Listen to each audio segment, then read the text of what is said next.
Hi friends, welcome to my YouTube channel.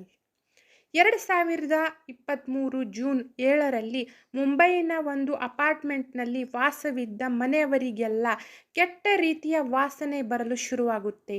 ಎಲ್ಲರೂ ಅಂದುಕೊಳ್ಳುವುದು ಯಾವುದೋ ಪ್ರಾಣಿ ಸತ್ತು ಈ ವಾಸನೆ ಬರುತ್ತಿದೆ ಎಂದು. ದಿನ ಕಳೆಯುತ್ತಿದ್ದಂತೆ ಆ ವಾಸನೆಯನ್ನು ತಡೆದುಕೊಳ್ಳಲು ಆ ಮನೆಯವರಿಂದ ಆಗುತ್ತಲೇ ಇರುವುದಿಲ್ಲ. ಎಲ್ಲರೂ ಕೂಡ ಮೂಗನ್ನು ಮುಚ್ಚಿಕೊಂಡು ಓಡಾಡುವ ಪರಿಸ್ಥಿತಿ ಬರುತ್ತೆ. ಎಲ್ಲಿಂದ ಈ ವಾಸನೆ ಬರುತ್ತಿದೆ ಎಂದು ಅವರಿಗೆ ತಿಳಿಯುವುದಿಲ್ಲ.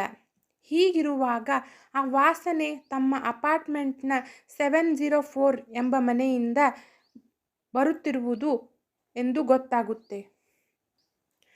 ಗೊತ್ತಾಗಿ ಆ ಮನೆಗೆ ಎಲ್ಲರೂ ಹೋಗುತ್ತಾರೆ. ಮನೆಯ ಓನರ್ ಬಾಗಿಲನ್ನು ಲಾಕ್ ಮಾಡಿಕೊಂಡು ತನ್ನ ಕೆಲಸಕ್ಕೆ ಹೋಗಿರುತ್ತಾನೆ. ಆಗ ಅವರು ಬೇರೆ ದಾರಿ ಇಲ್ಲದೆ ಮನೆಯ ಬಾಗಿಲನ್ನು ಒಡೆದಾಕ್ತಾರೆ. ಮನೆಯಲ್ಲಿ ನೋಡಿದರೆ ವಿಚಿತ್ರ ಎನ್ನುವ ಏನೂ ಕೂಡ ಅವರಿಗೆ ಕಾಣುವುದಿಲ್ಲ. ಅವರೆಲ್ಲ ಅಂದುಕೊಳ್ಳುವುದು ಈ ಮನೆಯಲ್ಲಿಯೇ ಯಾವುದೋ ಪ್ರಾಣಿ ಸತ್ತು ಹೋಗಿದೆ ಎಂದು. ಆಗ ಅವರ ಗಮನ ಹೆಚ್ಚಾಗಿ ಆ ಕೆಟ್ಟ ವಾಸನೆ ಬರುತ್ತಿದ್ದ ಕಿಚನ್ ಕಡೆ ಹೋಗುತ್ತೆ. ಅಲ್ಲಿ ಅವರಿಗೆ ರಕ್ತವಾಗಿರುವ ಮಿಕ್ಸಿ ಕಾಣುತ್ತೆ.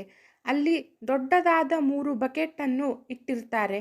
ಆದರೆ ಒಳಗೆ ಏನಿದೆ ಎಂದು ಚೆಕ್ ಮಾಡಿದಾಗ ಅದನ್ನು ನೋಡಿದ ಅವರಿಗೆಲ್ಲ ತುಂಬ ಗಾಬರಿಯಾಗುತ್ತೆ.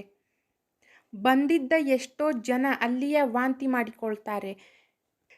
ಕೆಲವರಿಗೆ ಅಲ್ಲಿ ಇರಲಾಗದೆ ಆ ಮನೆಯಿಂದ ಓಡಿ ಹೋಗ್ತಾರೆ.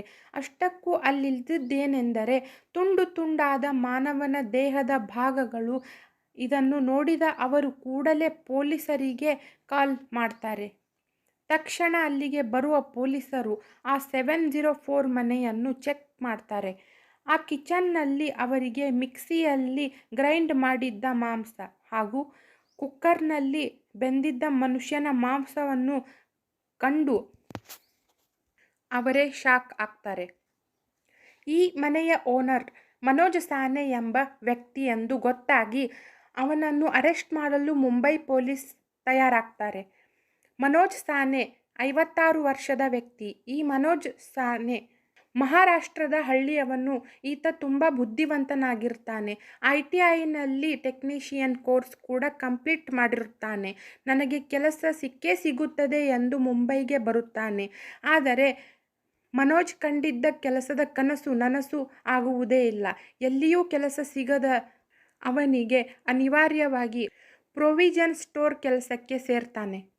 ಈ ಮನೋಜ್ ಅನಾಥನಾಗಿ ಇರ್ತಾನೆ. ಇವನಿಗೆಂದು ಇರುವುದು ಮಧುಕರ್ ಸಾನೆ ಎಂಬ ಇವನ ಚಿಕ್ಕಪ್ಪ ಮಾತ್ರ. ಅವರೂ ಕೂಡ ಬೇರೆ ಕಡೆ ವಾಸವಾಗಿರ್ತಾರೆ.